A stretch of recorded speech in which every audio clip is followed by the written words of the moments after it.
So, by way of introduction, I work for Network Rail, which is responsible for the UK's rail infrastructure. We have something like 43,000 employees, 118,000 contractors. We are responsible, we've got 2,500 stations. We're responsible for 20 of them. So the major ones in all of the conurbations, like Manchester, Leeds, all of the ones in London, Glasgow, Edinburgh, and 30,000 kilometers of track, 20,000 tunnels, and we move about 28 billion freight tons. So if any of you are like me, during the lockdown, rail has been really important because it's brought me my goods before they even get to Amazon. So that's important because what we do, matters. It affects people. We're a really traditional organization. So, and I say traditional insofar as predominantly male. We're about 19% female, just over 9% Black, Asian, and minority ethnic colleagues. Of those who've shared the data, 5% are LGBT plus, and about 4% are disabled. So I give you that in a sense to kind of understand the context of the work. And diversity and inclusion is important to Network Rail because we have an aging population. We also have a skill shortage, so we do need to, as we're transforming and modernizing ourselves, we'll be using more technology. We need different types of skills within our sector. And we've exhausted the kind of traditional pipeline of talent, which has followed a kind of what I call paternal route. So many people who've been in rail, and people who've been in rail, they like it and they stay. They have come via their father, their uncle, their brother, their cousin, who's male. So that kind of lineage is our historic way of recruiting, and we've kind of exhausted that. We're also clear that we want to be an organization that reflects the communities that we serve, and we want to access creativity, innovation, and all of those things that you get when you have more diverse organizations. So that's, for me, I joined Network Rail nine years ago, and it was, looking at diversity and inclusion was kind of like mission impossible for this kind of organization, because we had at that time a couple of unsalubrious headlines attributed to us for failings around diversity.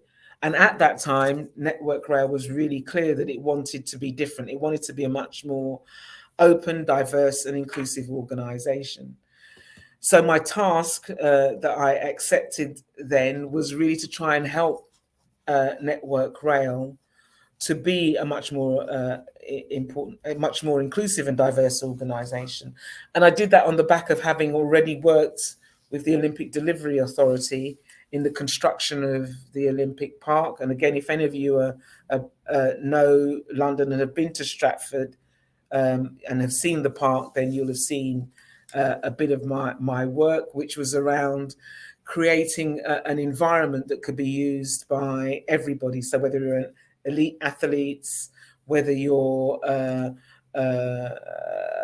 attending the games, or whether you're working in those environments. And the legacy today is again, my reference to shopping is not by chance. Westfield is a great place to go and spend lots of money, she said. But also the Olympic Park itself is incredibly accessible for all people. And West Ham are enjoying the fruits of the London Stadium, again, which is an incredibly accessible environment. Both these institutions, the Olympic Delivery Authority and the Network Rail, wanted and have diversity and inclusion as one of their priorities. And so the things that we needed to do in order to have any success, and I'll let others comment on whether or not we've been successful, is data. So we really need to understand, if you want to have any success around delivering change in any sphere, but particularly for diversity and inclusion, you need the evidence, you need the data, you need to know the composition of your workforce, you need to know where the gaps are, you need to know what the trends are, you need to be able to articulate that in a way that people can understand it, and then you use that data to drive the narrative about the changes that you want to make within your business. So in Network Rail, when I started, the data challenge was that we had lots of different ways of gathering that data. So we drew a line at the beginning and said, right, we need our paper-based data gathering to be the same as that which we collect electronically. We would like everybody in the organization to share their data. And in fact, at that time, we were using language of disclose. And if you remind me, I'll tell you what the difference is momentarily. But to disclose the data so that we understood the composition of our workforce. And we got quite a high return, I think about a 50% return, which was good for us in a sense. And we use that then as the platform, as ground zero to say, like, this is what we look like as an organization. There appears to be underrepresentation of women. There appears to be underrepresentation of Black, Asian, and minority ethnic people, similarly disabled people, and lesbian, gay, bisexual, transgender people. So this is what our data is saying to us. So on the basis of that, we will develop some initiatives that help us, one, to be more representative, but two, to create an environment in which diverse people from diverse backgrounds can flourish and thrive. So that data, that baseline has been the foundation of all of the work that we've done at Network Rail and driven the initiatives that we've set out. We then use that data to help us tell the story about why diversity and inclusion is important. So I talked a little bit earlier about the skills shortage, about the aging population, about wanting to reflect the society that we live in.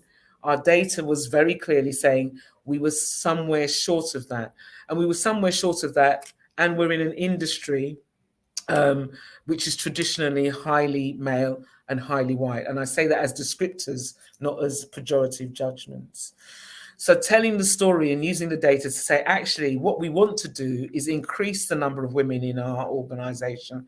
We want to increase the number of Black, Asian, or minority ethnic colleagues in our business, or disabled people in our business. And this is why, because there is underrepresentation.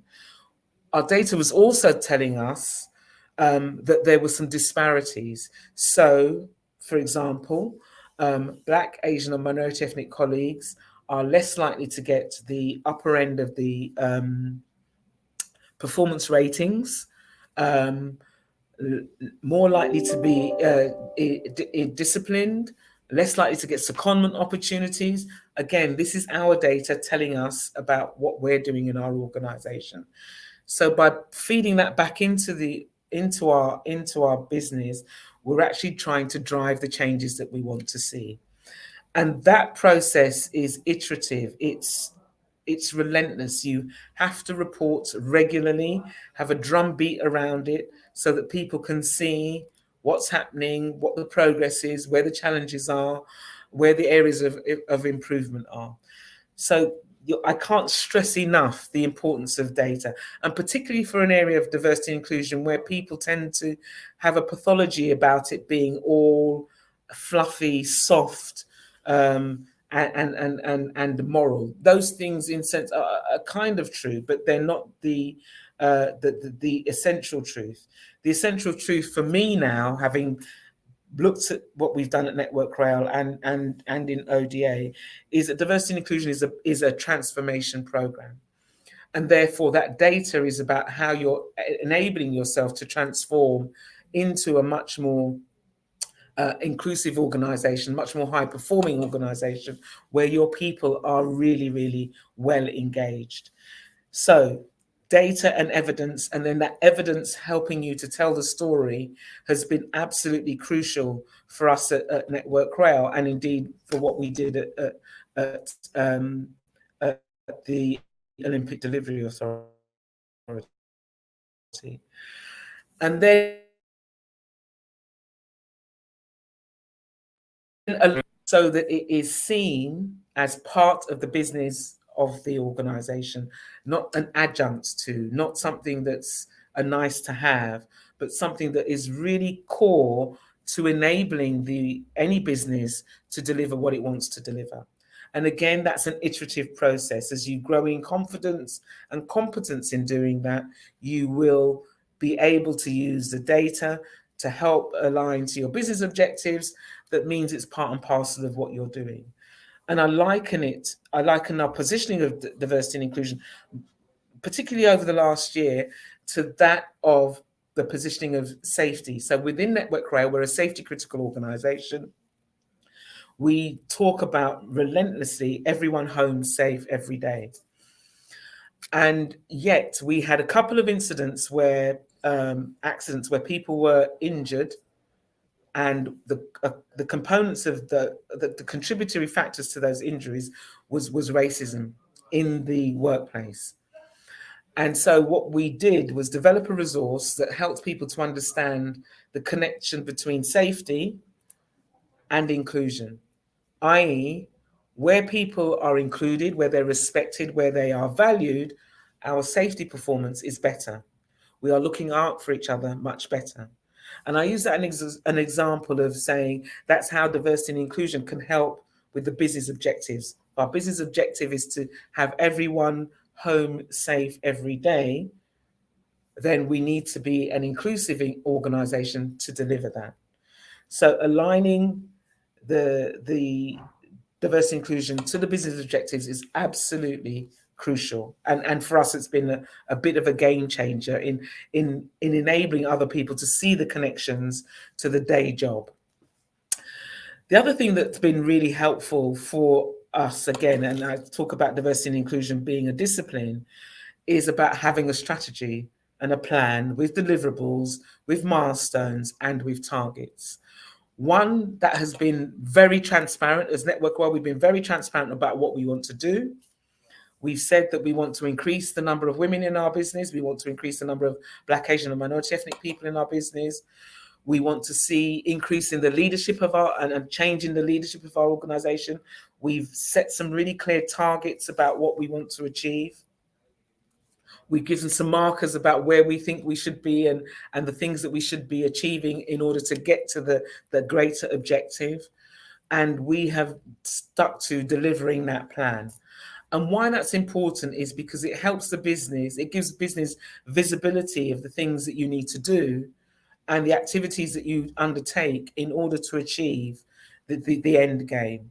And that's been both a permission to do, as in, this is what we're going to do, but it's also enabled people to see the activities that we've been engaged in over the last 9 years. And that is, again, helpful for people. You give them a story, you tell them what the story is, and then you help them go through the different chapters. So the kind of milestones that we have been, we've achieved that we're in the top 50 employers for women. And if you'd asked me if, at the start of my sojourn at Network Rail, if that were possible, I would have looked at you quizzically. But yet still, we have managed to achieve that. We've just achieved silver status in the Clear Assured process, which is a measurement of a raft of processes and policies that you have as an organization that helps you to improve your practice and your approach. So it's a really quite a forensic tool. Only one organization has platinum, and that's HS2. And I think a couple others have gold. So we think we've done an all right job in attaining silver. We've also done an ethnicity matrix, and we've come up at level 3, just missing level 4, which is the top level. And I said it's not to boast or to pat ourselves on the back, but to say these are independent assessments of our work and our performance, but it also gives assurance that we're moving in the right direction. It's also objective, assessment of our work, not us marking our own homework. And that gives the organization confidence that we've set our stall out correctly, but also we're moving in the right direction. So having a strategy with a plan, with deliverables, with milestones and targets, as you would with any other business initiative, is really, really crucial. And then underpinning that, I think, is really about the leadership. So executive board, sponsorship, lead-in, buy-in and accountability, I think absolutely, absolutely essential, because without that, it becomes very, very difficult to make the changes that you want to see in your organization. So in terms of the challenges that I face, and you probably will recognize, of a kind of predominantly male organization, the challenges have been around leadership and leadership accountability. And I think as leaders, what we tell ourselves is that we as leaders, we're the kind of good people. We've told people what we want, and they should just go off and do it. And then we say, and you know what the real problem is, those people in the middle, the middle, they're not quite doing what we've asked and we've told them. I think my challenge to us as leaders, and I include myself in that, because I'm really good to tell you something and expect it to be done by magic, is that we need to be really diligent about creating an environment in which people can succeed. We also need to role model the behaviors and the culture that we want in the environment. And too often it's really easy to devolve that responsibility and say, I've given it to somewhere else. So in terms of diversity and inclusion, it's that our leadership capacity and competence needs to be enhanced. And that's partly about leaders actually taking accountability, so having in their objectives, participating in reciprocal mentoring, engaging with employee networks, and asking intelligent questions, not only of the data, but also the culture, and then providing some adequate resourcing for that. The culture is also another area of challenge. So you will know that, and again, particularly for diversity and inclusion, it's emotive. So people feel licensed to have an opinion in the way that you don't have an opinion about finance, really. Finance, you've either got the money or you haven't, you've got the budget or you haven't, you spend it or you don't. In terms of diversity and inclusion, we touch people in ways that we find difficult to manage. And because people's opinions and people retain the right to have their opinions, it makes for a real challenge in terms of culture shift. So role modeling, helping and mapping out the journey, being resilient, being having low tolerance for poor behaviors is really important in terms of creating a culture that's inclusive. But also by demonstrating the culture that you want and the behaviors that you want, you give people examples of what good looks like and what you're aiming to. But you can do that in a way that doesn't set yourself up for failure, but says, actually, we're all learning on this journey, and I'm inviting you and entreating you to participate in this journey of change with me. We're going to make some mistakes, but we're going to learn from those mistakes, and we're going to build. And that leads on to the other challenge, which is attitudes. And I think that too often in network rail in particular, we've recruited to particular skills and not to behaviors. And I think that needs to change, because you can pick up skills, but the behaviors are the kind of things, and the values are the kind of things you bring with you that I think we need to emphasize more, the kind of good behaviors that we want in our sector. And that creates, I think, a real great opportunity for success. Then underpinning all of that, and I think I've coming up to the end of my time, and I'm looking for a signal from someone. Underpinning all of that, and particularly if you're a diversity and inclusion lead, then you need resilience. So that resilience is about understanding not everybody will be signed up to diversity and inclusion. Some of us will nod really sagely and say the right things, but we create dissonance because our behaviors are not commensurate with the utterances, the things that you've heard. So the resilience is about, in my counsel, is about making sure that you as an individual understand that this is not about you. This is about the business improvements, the business enhancing its way of working so that it can be much more inclusive, have much more diversity, and therefore make sure that it benefits from the diversity that it's brought into the organization and for the future.